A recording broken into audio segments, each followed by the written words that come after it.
Hi, my name's Dave, and I taught the Intro to Escape Artistry class.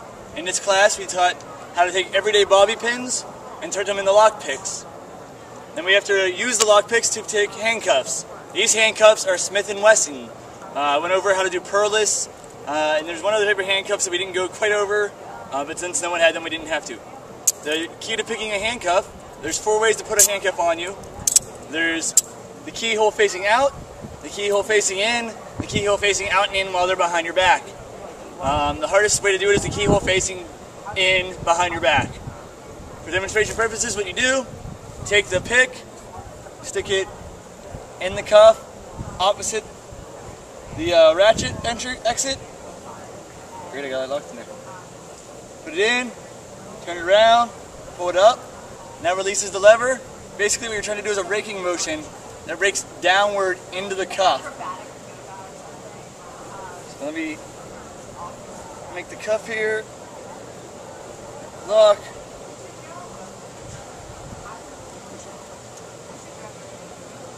Figures for the demonstration it doesn't work.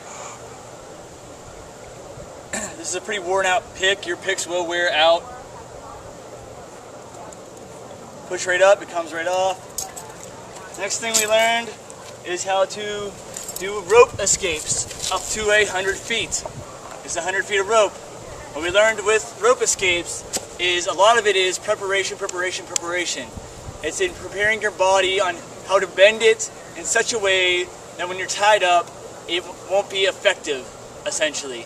You're giving yourself slack by bending your arms, whether it's bending them out like this way when you're being tied up, whether it's bending your body over so it creates this room right here when you're tied up. Different ways to cause slack in the rope, essentially. And you take those pieces of slack to work your way out of a rope. And then the biggest trick in performing the 100 feet of rope escape is making it last long enough so it's entertaining for your audience. The next thing we learned was how to do a straight jacket, how to perform a straight jacket escape. Again, performance is what we're doing here. We're not doing it for speed, records, or anything like that.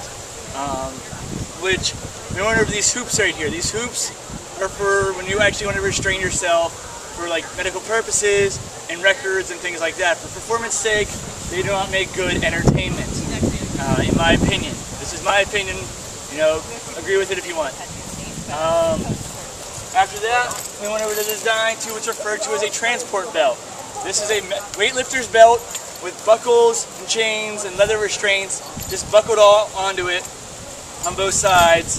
The key to this escape is that it's another one of the ones where you set up give.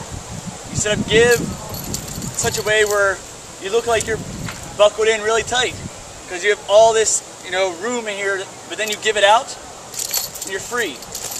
With that, you can do lots of in and outs with your curtain. So you can be inside of a curtain, restrained, and when once you get below the curtain, you can put your hand up. You're like, oh no, you want to lower the curtain down, and then put your hand back in the restraint, and you can go in and out lots of different ways. Went over the fact that we do not use what's referred to as magician's rope for any escape. Magician's rope is too thin, and the way that the netting is done, it makes it way too tight. It will cause you a lot of pain, and it's a lot more difficult to get out of. I prefer using the nylon plastic ropes. You can get them at any Home Depot. Yeah, and that's it. That's Intro to Escape. My name's David Doyle.